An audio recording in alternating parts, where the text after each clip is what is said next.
There we go. But then how do I let people into the meeting?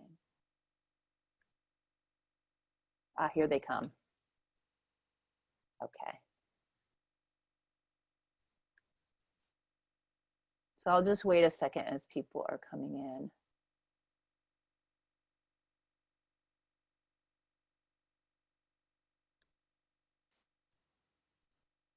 So welcome everyone to the weekly AIHM Wellness webinar series. Today is Friday, August 7th, and we're very excited to have our guests today here joining us. So thanks for everyone's kind of coming in from all over, and we're really happy to get started. So for those of you, if this is your first time joining one of our AIHM Wellness webinars, the Academy of Integrative Health and Medicine is a global interprofessional integrative health association working to transform healthcare, body, mind, and spirit, community, and planet. And we're just really glad to have you joining our community. So today we have two wonderful guests, Jenny Harrow and Jen Riegle, joining us. Jenny, both of them are co-founders of Integrative Healers Action Network, which is really just doing some incredible work, service work, and it's going to be a great resource for our integrative community to learn about. Jenny Harrow is the executive director of IHAN. She has a master's degree in integrative health studies from the California Institute of Integral Studies. She is certified as a nature therapy guide, an integrative health coach, and guided imagery practitioner. And she facilitates forest bathing walks, a guided mindfulness-based walk in nature through her practice, Eco Wisdom. So really grateful to have you, Jenny, here today. And Dr. Jen Riegle is a naturopathic doctor. She's also co-founder of Integrative Healers Action Network and the medical director at IHAN. She's a licensed naturopathic physician with a degree from Bastyr University. She's the owner of Wild Oak Medicine in Santa Rosa, California, and has co-founded the organization. So we're just really excited to have both of you here today and for you to share with the AIHM community and the larger integrative health community about the work that you all are doing. Thanks so much, Tabby. Yeah, thank you, Tabby and Heather and everyone from AIHM for inviting us to host this webinar today. And we're a relatively new and small organization, so we're especially grateful for this opportunity to reach out to a wider community of dedicated integrative health and medicine practitioners such as yourself. So thank you everyone who's here on this call for taking the time to learn more about how integrative medicine can play a crucial role in disaster care. Right. So I'm just gonna work on sharing the screen here and make sure that it's all good to go. All right, does that look good? Okay. Yeah, that looks great. Perfect. All right, so if you want to go to the next slide. Thanks for the introduction, Tabby. We got that covered. So we'll go to the next slide to just give you a brief introduction of who we are and what we do as an organization. Integrative Healers Action Network, we also go by IHAN. We are a disaster response nonprofit that organizes integrative health and medicine practitioners to deploy to a major disaster throughout the state of California. We formed during the 2017 Tubbs fire in Sonoma County, California, which is where we're both located. And we formed when we saw a gap in care during what was a 3-week fire response. The Tubbs fire was at the time the most destructive wildfire in California's history before the next year, which was the 2018 Camp Fire in Butte County. IHAN, we provide the structure and support needed for integrative medicine and health practitioners to offer safe, effective, and vital trauma-informed care for evacuees and for first responders during major climate disasters throughout the state of California. And we establish integrative medicine clinics in emergency shelters and first responder base camps. We collaborate with and organize local practitioners to volunteer their integrative medicine services. And we ensure that the practitioner and patient safety by providing systems for oversight, such as verifying licenses, malpractice insurance, and we also provide trauma-informed care training. And we are a proud community partner of the American Red Cross. We typically set up our clinics throughout the state of California at Red Cross shelters. And this will be our 4th year responding to fire season here in California, which for those of you located here, we've already started. It's a little bit early this year. So we're preparing for multiple contingency plans depending on the state of COVID-19 and the location of the wildfires, so that IHAN can still provide much needed trauma and healthcare support during a major climate disaster here. Next slide, please. So this is our mission statement, to transform trauma into resilience for communities impacted by disaster. We strongly believe that integrative medicine is a key component of empowering individuals and communities to connect with their innate ability to heal and for resiliency.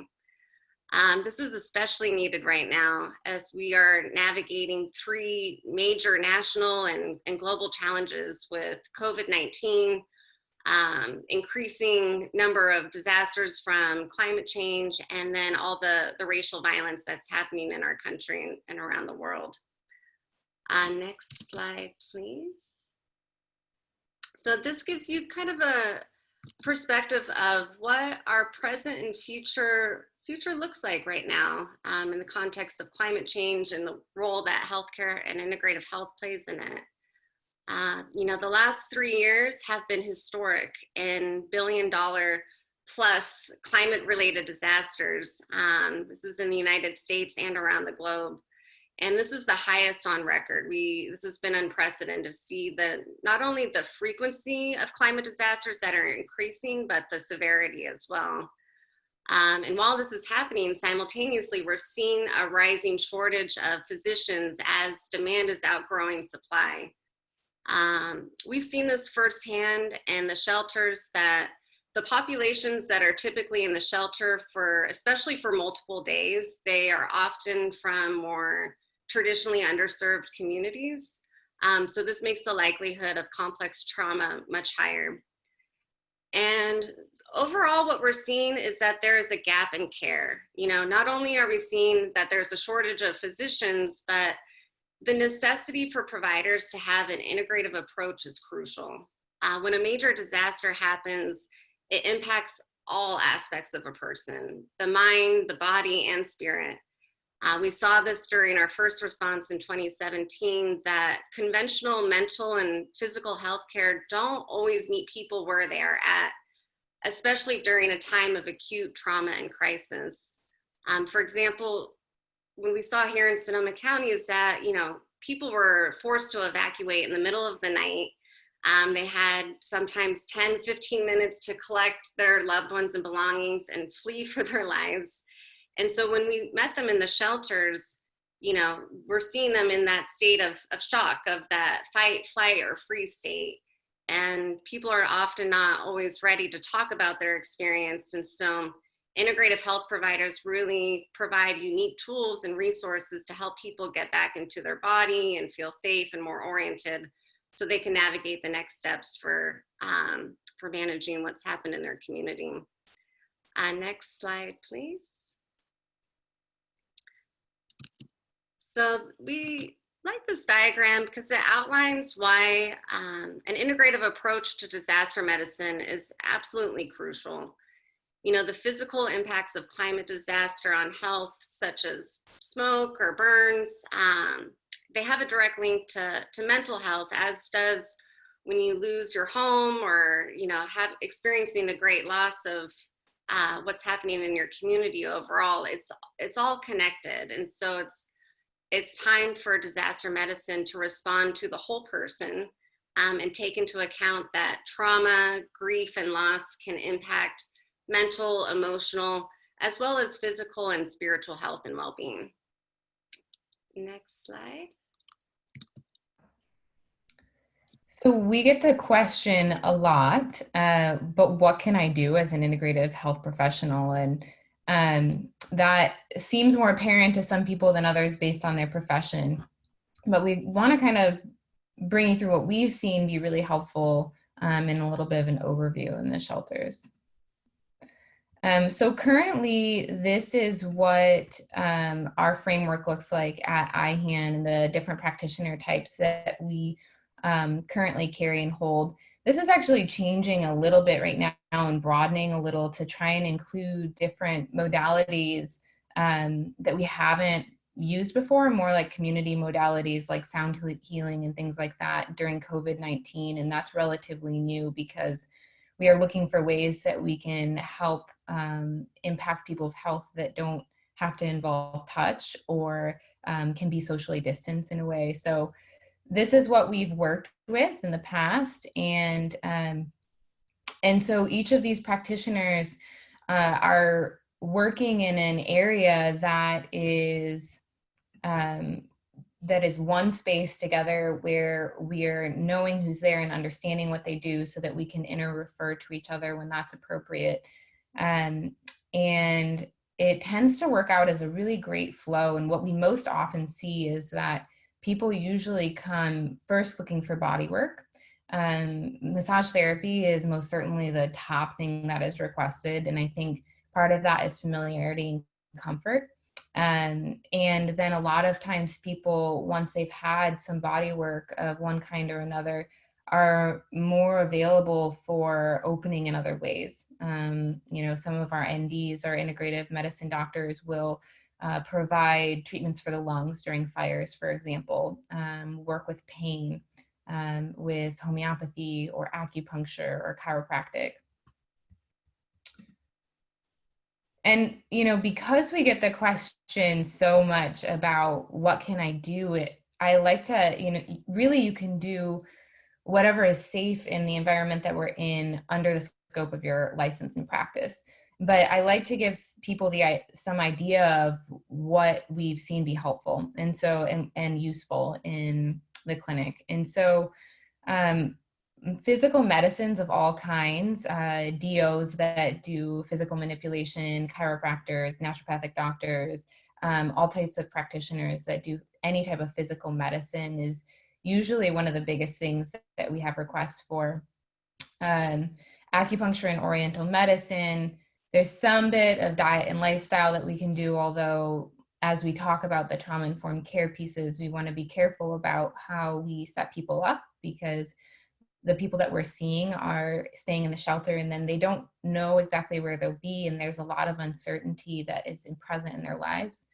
Biofeedback and counseling. So when this is under the scope of your practice, we don't have, right now, we don't have LMFTs or social workers in our network because we collaborate with other organizations that provide that and refer out. But some practitioner types that we have that part of their scope of practice. We've seen that biofeedback can be very helpful and have collaborated with HeartMath to do some of that work. So you can see here, there's a lot that can be done to support the person as a whole. And we really value the interconnection between providers to be able to give that care. So this is just an idea to start. When people start volunteering with us, we have each modality type or each profession type has their own list of things that might be helpful to consider bringing or that you will need to bring. But if you're involved in disaster care somewhere else, these are some of the things you might want to think about, not necessarily bring. Some of our physicians bring their prescription pad mostly, and we'll talk about this later, as tie-over prescriptions for people. We see a lot of people accidentally leaving in the middle of the night, accidentally leaving their inhaler, for example. It's a big one that we see, and they need a rescue inhaler, and they don't have a fresh prescription. Or they left their blood pressure medication and their blood pressure is sky high. We often have treatment tables as well, but bringing treatment tables if you're doing treatment that requires that.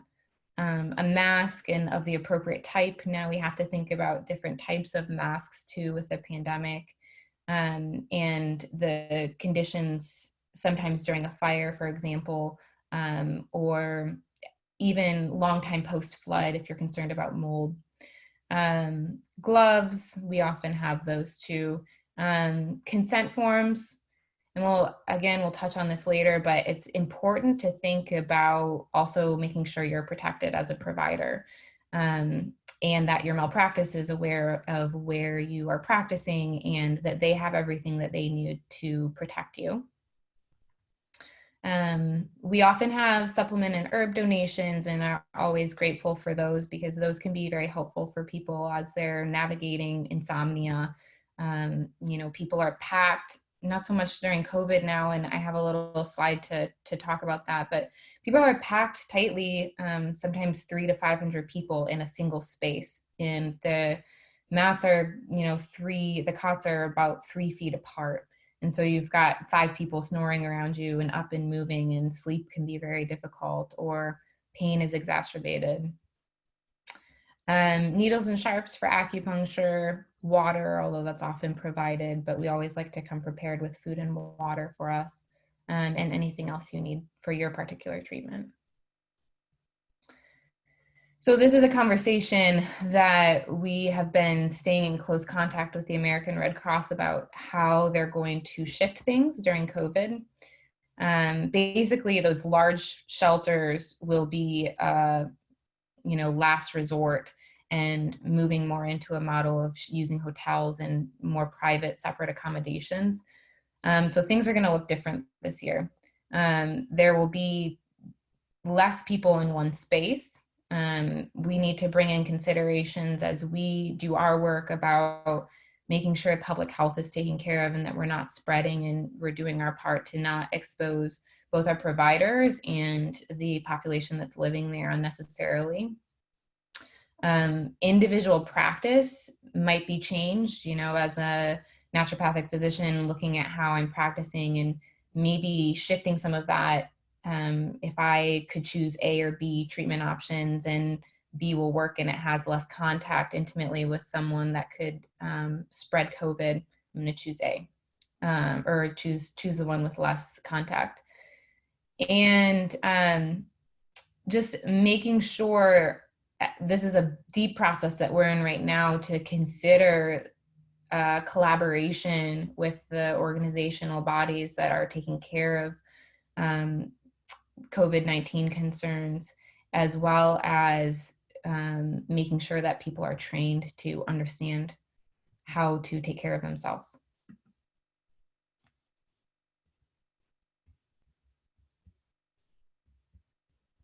Jenny?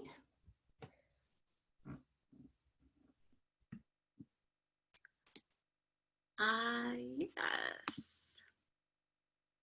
I had you down to go over these first trauma. Oh, you're right. Sorry about that. And I'll take the second half. Yeah. Yeah, so trauma-informed care is a big piece. Sorry about that, guys. We switched these slides. Trauma-informed care is a big piece of what we have set out to make sure that our volunteers are informed about and understand. And it's become a really big buzzword over the last maybe 10, 15 years, really so much in the last 5. There's become this kind of understanding of what is trauma-informed care, and also a lot of different definitions. And so these are some of the definitions that we find helpful. I won't read them to you, you can read them, but I think the biggest thing here to me is, at a minimum, we want to take all of the considerations of potential past traumas, ancestral traumas, current traumas, and make sure that we're not doing more harm than good. Make sure that we're not doing harm to an individual because of our lack of knowledge, or because of lack of awareness around what they could be experiencing or what they've experienced in the past. And I really love, I'm sure most people are familiar, a lot of people are familiar with Bessel van der Kolk and his work. But I love this definition of trauma that includes overwhelm, and the overwhelm of the system, an inability to cope that leads to a feeling of powerlessness. And so a big thing that we want to do, and that we are already oriented to doing as integrative healthcare practitioners, is empower people in their situations, and to give them the tools that they need and the resources that they need to feel like their feet are on the ground and that they're able to make that next step, so that they can go to the FEMA table and fill out the paperwork that they need to, instead of feeling like their eyes are glazed over and they can't move. Or, you know, a lot of people experience an extreme exacerbation of current conditions, and especially pain, to the point where they don't feel like they can go and get done what they need to. And so opening the space and holding space for them and helping them work through any acute pain can be incredibly helpful as well. Some special populations that we just want to touch on that are important to consider, and this by no means is an exhaustive list, but just a couple of considerations. And I'm going to go through these fairly quickly because we have a lot to cover, but they'll be here for you. I would say a large portion of the people that we serve in the shelters are homeless, and the longer previously homeless, I guess I should say, the larger amount of time from the acute disaster to when we are, 3, 4, 6 weeks out from a disaster, the more previously homeless people we tend to see in the shelter. And so it's a big piece to make sure that they're feeling physically safe and using stabilization or psychological first aid, and recognizing that these people very likely have previous or concurrent traumas, and recognizing that they may have more triggers around that, and that we have to be aware of the potential traumas that they've experienced, so that we can bring an informed approach to their care. As a point too, just of practitioner safety, we do see a larger proportion of MRSA in this population. And so something that we've very practically seen in the clinics is just a consideration of, if you notice that that might be happening on anyone's skin, but again, we see this kind of run rampant sometimes through our homeless population, wearing gloves as a protection. So during the 2017 fires in Santa Rosa, there was a huge problem here. And the problem was that the undocumented community, which is fairly large in this area in Santa Rosa, didn't feel safe to go to the shelters that were set up. And we were at a time in the year and the weather at that point that it was very cold at night. And what was happening is that the majority of these people ended up going to a beach that was privately owned and that they felt safe at, but it was extremely cold. We were very worried about people going out there and not having shelter that they needed, but they didn't feel safe to go to the shelters. There was, an understandable fear that as we just came from the previous election, that ICE was going to be there and that they would be deported for going and seeking shelter. Luckily, between the 2017 fires, there was really diligent work done by our county and our community, and messaging put out there saying, we're very committed to not allowing that to happen. It's unfortunately not something that they can promise 100%, as we've seen some of the recent events and things that have happened in Portland and other places recently.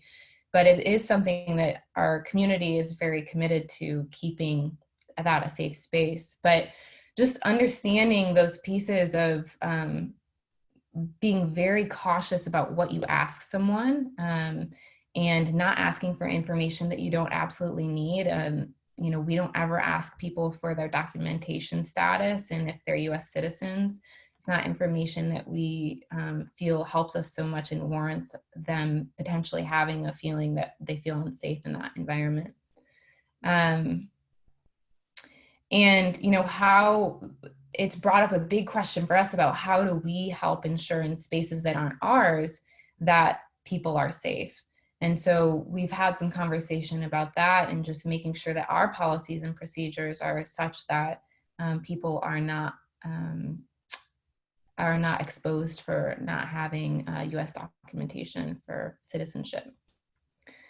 And then one of the things I really like this next slide here, because I feel like most often when we're talking about people who are undocumented, if they have fled from a different country, there's a lot of times that we don't think about their past trauma. I think it's not forefront in mind when I talk to people about understanding undocumented concerns and trauma. We think about, a lot of times, I think if we're thinking consciously about trauma-informed care, we're thinking about, oh, how difficult has it been in this environment for them right now? But there's also the stressors and traumas that we may not be aware of the reason why they left in the first place, which is the pre-migration on here. And then the stress of actually moving to a different country. And so this is just as an awareness piece of some of the important factors to think about when you're treating someone who's undocumented. And it's important for us, this isn't just for undocumented people, but it's important for us to make sure that we're thinking in all of the underserved communities or communities that are marginalized, that they're feeling represented and heard, and that we are working closely with people in our organization to continue to try and understand the challenges that they've faced. Just a brief overview again about how we're thinking about the BIPOC community. It's been a huge piece of learning and opening and awareness over the last year. We started in January working on our cultural competency programs here,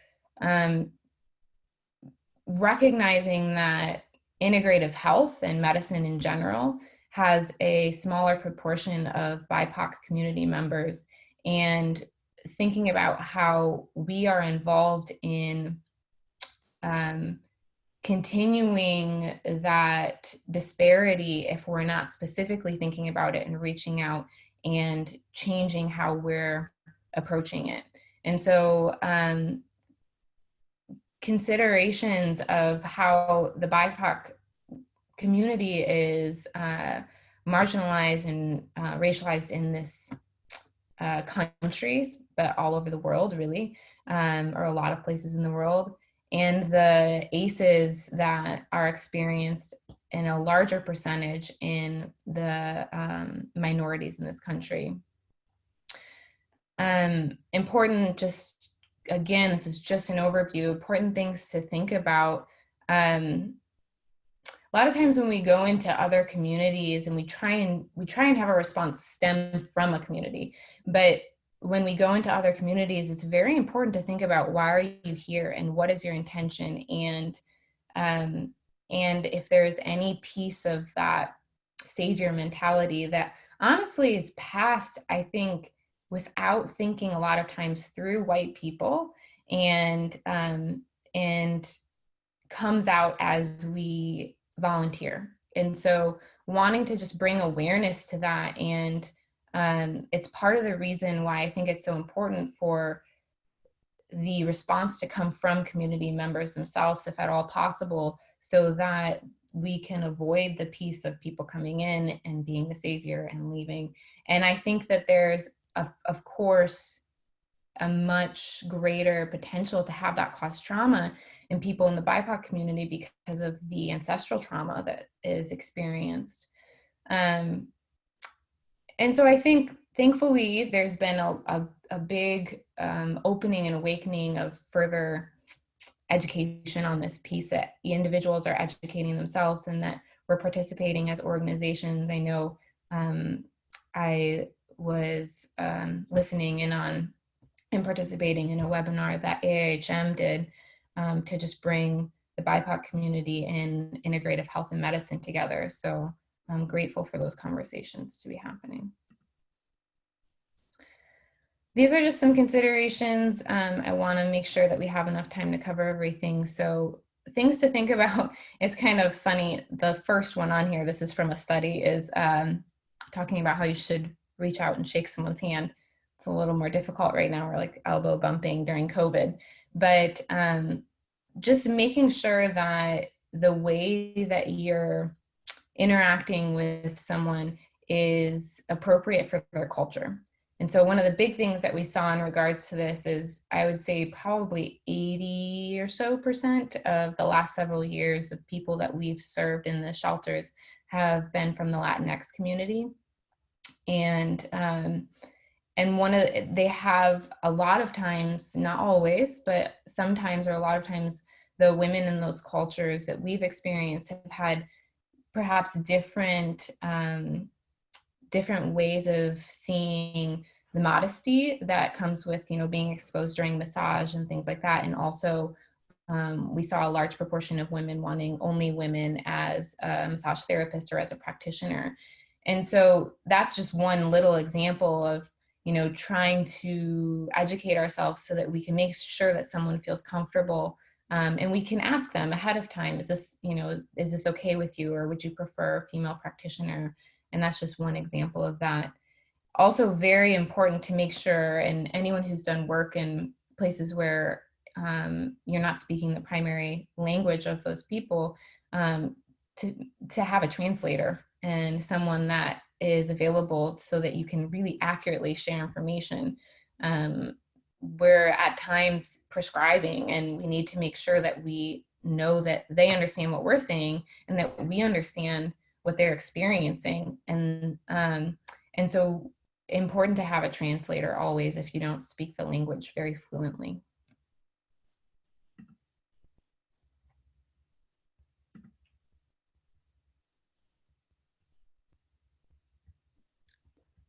All right, so to go into some more considerations about trauma-informed care, just an overview of rules and principles and practices to just keep in mind throughout your experience volunteering or working in any sort of disaster or acute situation.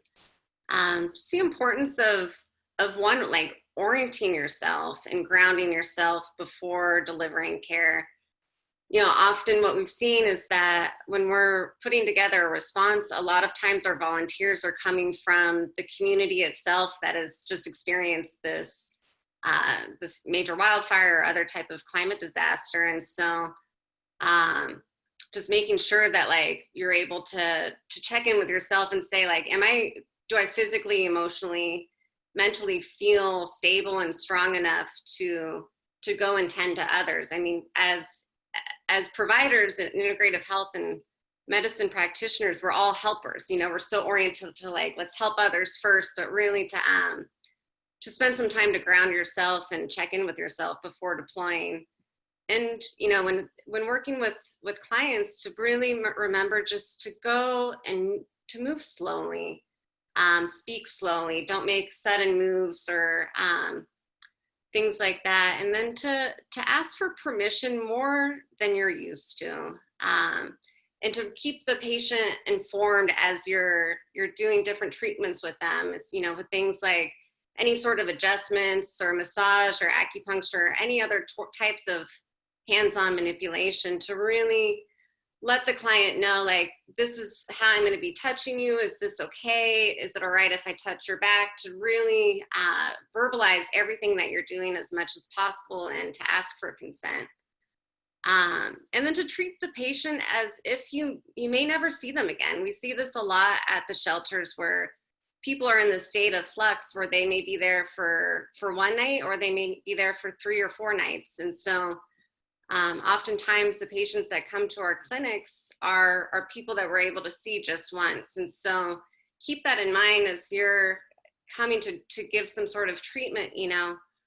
What is something that will be effective, knowing that you may never see them again? And what sort of instructions can you give them that they can take home with them? Especially we're thinking a lot about this with our mind-body medicine therapies, teaching people different techniques in heart math or ways to get their body and mind into coherence, you know, to have something written down for them, or invite them to take a picture with their phone. You know, when people are in a state of shock and disoriented, they're not always going to be able to remember the instructions that you give them, or even around supplements and things like that, just to be able to document and let them leave with something that they can remember. We invite all of our practitioners to really keep treatment short, 15 to 20 minutes as possible. You know, we tend to get a lot of people wanting to come into the space, and so we want to be able to ensure equity of being able to serve as many people as possible during the day, but also to keep them shorter, to limit, you know, sometimes we don't want people to get too attached, to be able to like keep it into a shorter length is helpful. And especially for more manual manipulations and massage, to use low force, to go gentle. And then to hold space for what they need, you know, to not come into the session thinking, I have years of experience doing my modality, but never assume that what you think is best for them might be what they need. You know, as Jen was talking about, with all the different layers of trauma and different populations that we're working with, I think it's really helpful just to get as much of a perspective from them, to ask them what is really needed for them in that moment, so that they can move on to the next step of, you know, figuring out how they can get out of the shelter and back into their community. Next slide, please. So this part about stabilization is really important when we're working with both first responders and evacuees during our time at the shelters. You know, we don't want to take them into a super deep state of relaxation, especially for first responders. You know, we see a lot of firefighters. We've worked with National Guard Armory. You know, they are in the middle of what for them it can be weeks-long deployment, and so they need to stay alert. And you know, we're able to offer them services for body, or for bringing down stress and other things that they're having trouble with, but it's not appropriate for them to be brought into a deep state of relaxation. And for evacuees as well, you know, the shelters are often really chaotic environments, and so the focus on stabilization is really about orientation, and being able to orient to their new environment, and being able to identify what is safe in this new space, and really wanting to give it as a tool for empowerment for the individual of like, all right, this is my new reality in this present moment, and how can we take this pause and orient to this, and then be able to take the next steps of, you know, reaching out to their community and start the process of rebuilding and recovering. Next slide. And this is something that's really important to us as an organization, is for all of our volunteers to really to care for themselves during disaster. As I mentioned, you know, a lot of our volunteers are coming from the community that has just experienced the wildfire, you know, and so a lot of us already have our self-care practices, and so whatever you do in your normal clinic time of how do you show up to be grounded and more present, you know, expect to do that twice, 3 times, 4 times more than you usually do. Working in disaster can be incredibly rewarding, but also very taxing and exhausting. And so we really invite and require a lot of our volunteers to take regular breaks. If we are doing a response that is longer than 3 or 4 days or a week, and volunteers are with us the whole time, we require that they take at least a day off after working 3 or 4 consecutive days, so that they can, you know, go back to their space where they're sleeping and just rest and take some space from being in that type of environment. And something that we've really saw that's incredibly important is to, spending time with community that understands what you're going through as a volunteer on the front lines. We see this with other types of first responders, the need for doing that, the critical incident debriefing sessions, if people have seen horrendous things on the front lines or challenging things on the front lines, to be able to have a community that you can go to that understands that what you're seeing and what you're working with can be incredibly challenging. And so we really try and do that with our organization, both at the, when we start our clinics every day, to start each session with, a quick grounding meditation. We like to invite all of our volunteer practitioners the space to give, just a brief sharing of who they are and why they're there and how we can work together as an integrative team. And then at the end of the clinic day, we'll do the same, to have a space for everyone to quickly debrief. How was this day for you? To be able to share and be witnessed. And then to be able to end the day with some grounding meditation. And then, a new program we're putting into place is to after the incident has ended and our deployment has stopped, to be able to connect again as a community of volunteers through, either in person or through Zoom, to go through that debriefing together, to be able to share and be witnessed. And then this last point of just really recognizing when, if you're not feeling resourced and feeling overwhelmed or taxed as a practitioner, that it's okay to sit that one out, to rest and care for yourself.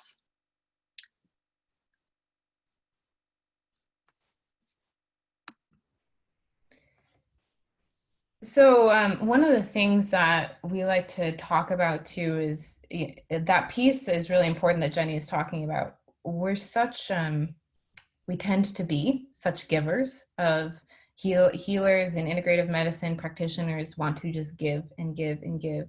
And recognizing that we're not, if we're not protecting and taking care of ourselves, we're really not being of best service. So some things to think about, calling your malpractice, they're there to protect you, and we require all of our practitioners have malpractice no matter what they're doing, and get signed consent forms from everyone. That is your patient, even though a lot of times we tend to move quickly. You do need to have those consent forms signed and charting signed so that your malpractice, every malpractice is a little bit different, but most of them will require that. There are some protections that are provided during the emergency declarations that come from the federal government. Some of those, the spirit of that law basically, and I'm not a lawyer, so, but the spirit of that law is that if you are a provider that is doing your very best to provide good quality care, there's a lot more protection under emergency declarations that are made for you.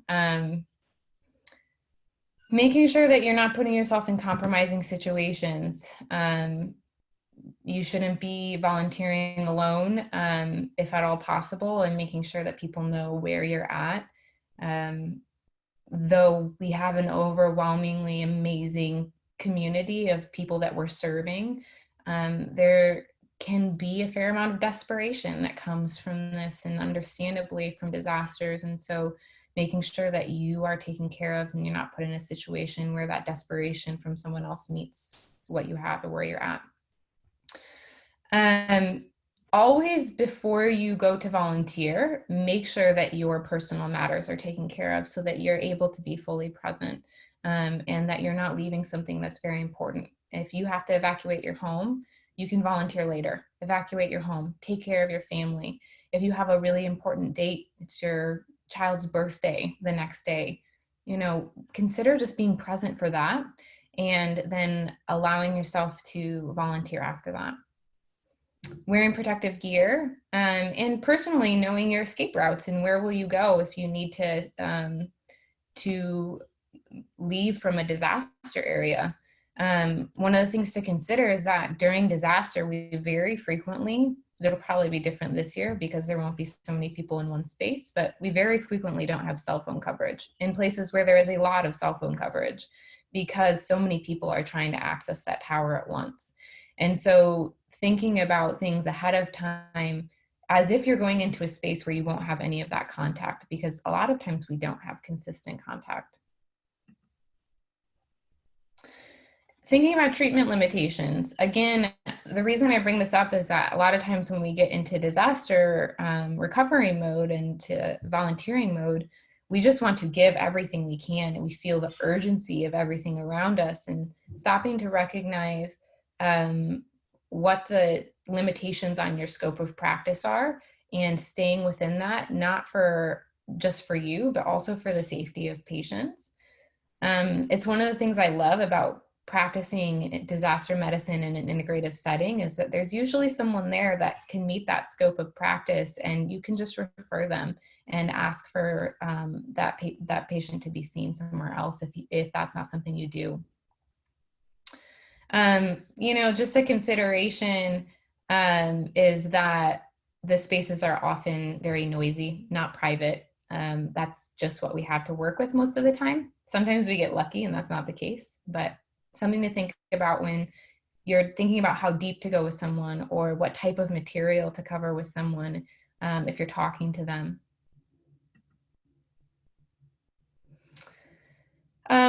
Again, we put these out here. I think you can read them yourself, but we see people sometimes go to do something that maybe they wouldn't normally because the situation has some urgency behind it. So again, this comes back to protecting yourself, relying on the systems that are set in place and helping people access care that's already present for them so that you're not overextending yourself in a way that's unsafe for you or your family.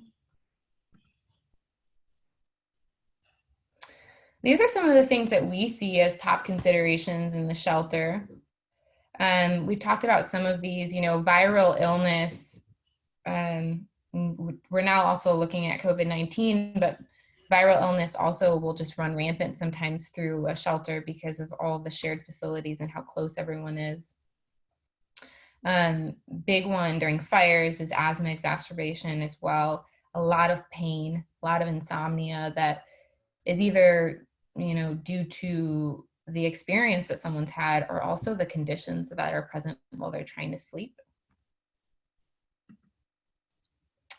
And these are some studies about the top health concerns that are experienced across the world during disaster as well.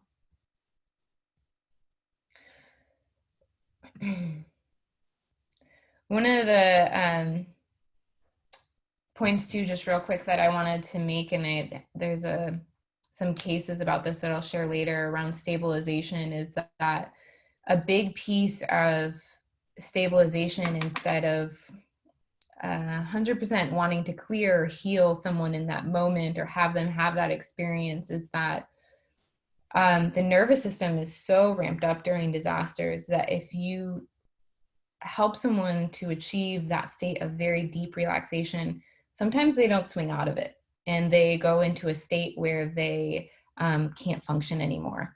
And we've heard this story over and over again from people who are nurses on the front lines or physicians or volunteers that have a really important role, that they go to accept care and thankfully not at locations where we have the protections in place that we do around timing and such, but that they go and experience care from someone, and that before they were anxious and stressed, but they were able to function. And after their treatment, if they went too deep, they can't think, they have brain fog, they can't get out of bed in the morning. And so that's just a piece around stabilization that I wanted to mention that's important.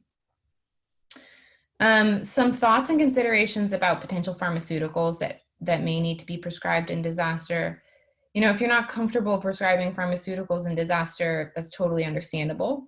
But some providers are, and bringing a prescription pad to give a prescription for albuterol or something like that to bridge gap in care can be really helpful.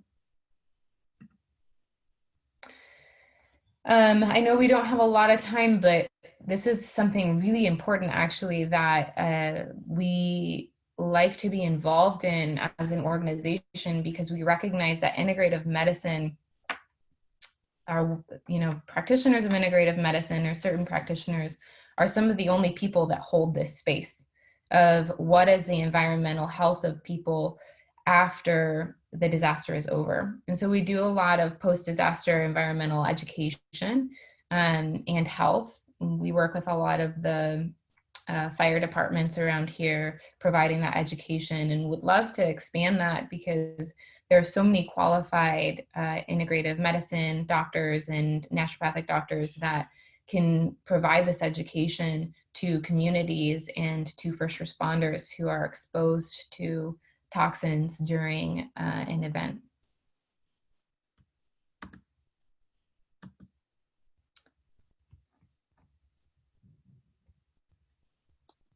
I wanted to give a few case studies of what we've seen in the shelters, and then also want to make sure that we have enough time. There's some great questions coming in from the chat, so we'll move through this piece rather quickly so we can make sure that we have time to answer the questions. But yeah, I wanted to give this case study of what we saw during the 2018 Camp Fire in Butte County. We set up a shelter there, or set up a clinic at the shelter that the Red Cross had about 5 weeks after the campfire first started. And so we saw a woman, 76-year-old female, who was in the medical ward. Her chief complaint was that she had a ton of pain due to arthritis. She had lost her home from the campfire and had been in the shelter for weeks. She came up to the desk that we set up to admit her into the clinic with a walker. And she told me directly, sharing that she was just waiting to die. She had no family. She felt desperate. She had no home. And she met with some of our volunteer homeopaths for about 25 minutes. They were able to do some really great deep listening, give her a constitutional remedy. And then it was amazing. The next day she came back, up to the desk with her walker and threw it to the side and started dancing in front of us and just had tears running down her face. And she was full of so much joy because she had the pain that she was experiencing had diminished enough that she felt like she could go take a shower for the first time in weeks. And it gave her enough hope to try and continue to move forward in her journey.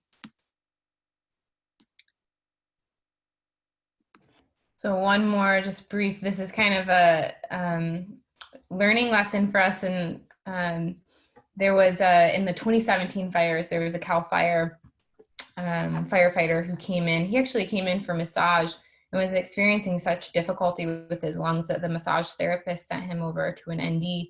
And that firefighter got a custom lung formula. We had lots of herbs there to be able to combine custom formulas at that time. Did a little intake to make sure that it was safe for him. And he came back then, I think a couple days later, and his symptoms were much better. He was feeling a lot better. His cough had diminished. He had been able to cough out a lot of what was in his lungs. And he said he had to come back in 2 days. He had a 4-ounce tincture because he had shared with all of his buddies and because it had worked so great. And so wonderful, herbal medicine's amazing. But what did, being involved in that, what did I learn from that is that it's one of the things to think about when you have someone leave in an acute situation like that with a prescription of some sort, whether it be herbal or supplemental or otherwise, that, that formula was made for that person. And so that's what we mean when we think about, if you never see that person again and you don't know exactly where that's going, probably consider using a lot safer herbs and not using anything that can't be given to people fairly broadly, and give cautions, maybe even that are not pertinent to that person. Like if someone had diabetes, for example, they shouldn't use this, and not encouraging people necessarily to share with other people if they have a custom formula that shouldn't be. But that we're being extra cautious. So I'll just leave this here for you. A lot of us are really familiar with environmental health education, environmental medicine. These are some of the things that we consider and think about as we treat CAL FIRE and other firefighting professionals in this area, as well as the communities. So I know we had some questions come in, right?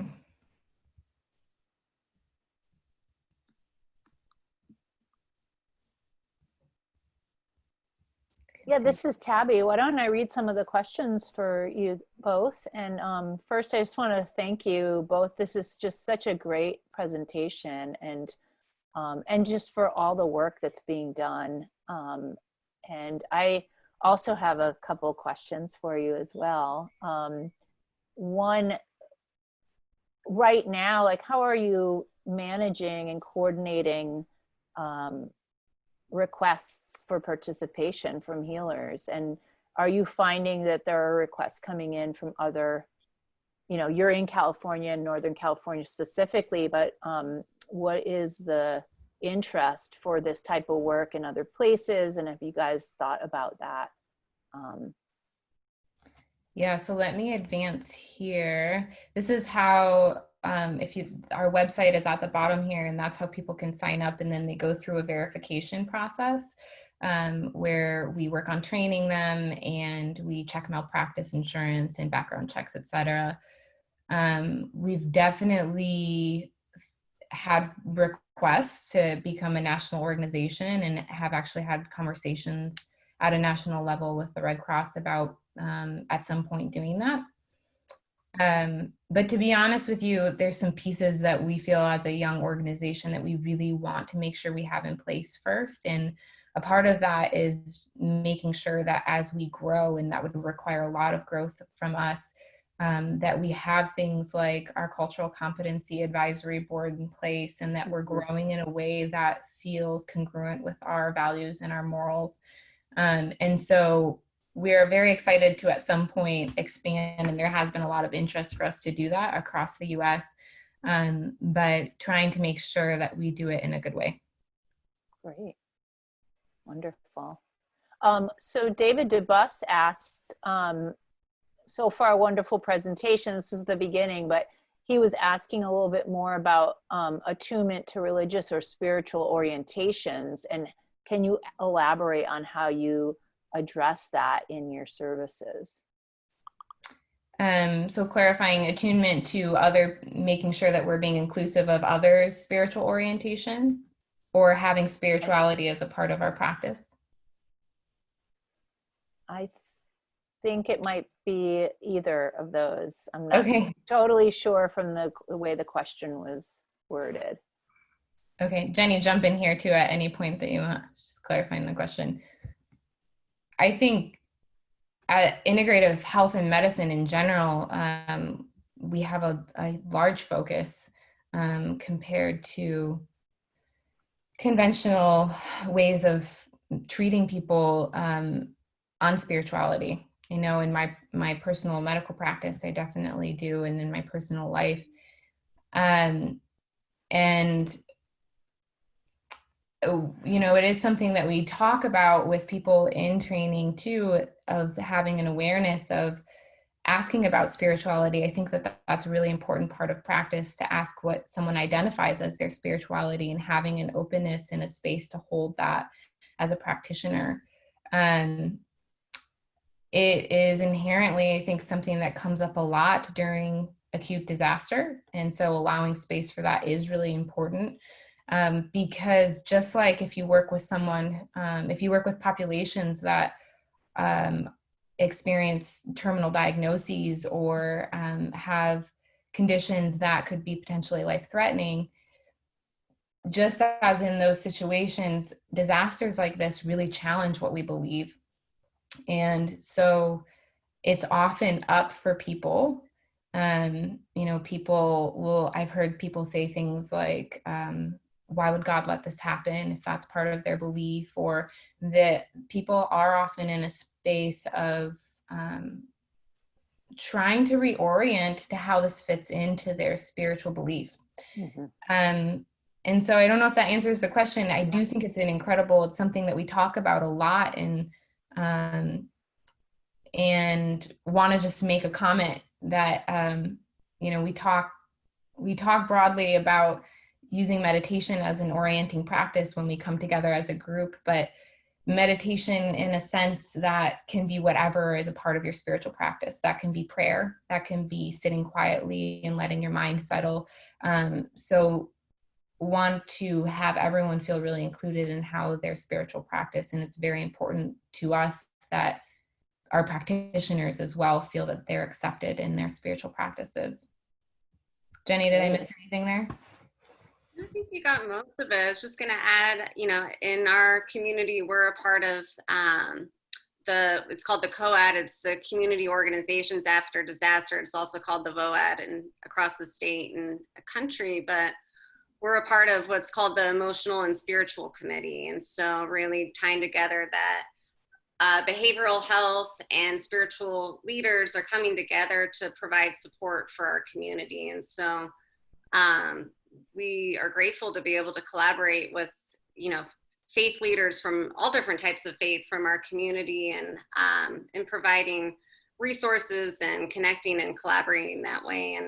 And there's always, we invite for people who aren't, a practitioner of a specific modality, but have a deep interest in supporting and helping people, and especially if you do have that faith-oriented approach of or spiritual-oriented approach, to register to volunteer with us as an administrative support. I mean, it's a way to help with the flow of the clinic, but it's a way to really deeply connect with people as we're doing intake, and really, we're not offering official counseling through that, but just to be able to have someone that has that bigger lens to hold that space and to ask questions and to hold the container in that way is incredibly useful during that time.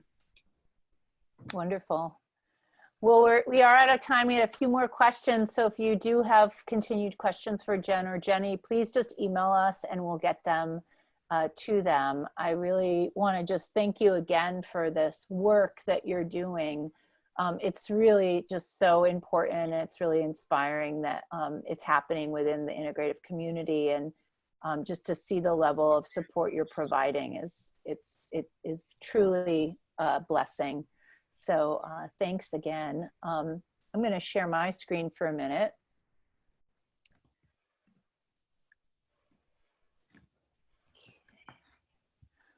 So you had mentioned, Jen, earlier the initial conversation that we had kind of started, and really this came out of a request from our own members around talking more about how we as an integrative community can really look at the issue of racism just more broadly in healthcare, but also within our own organization, within our own integrative spaces.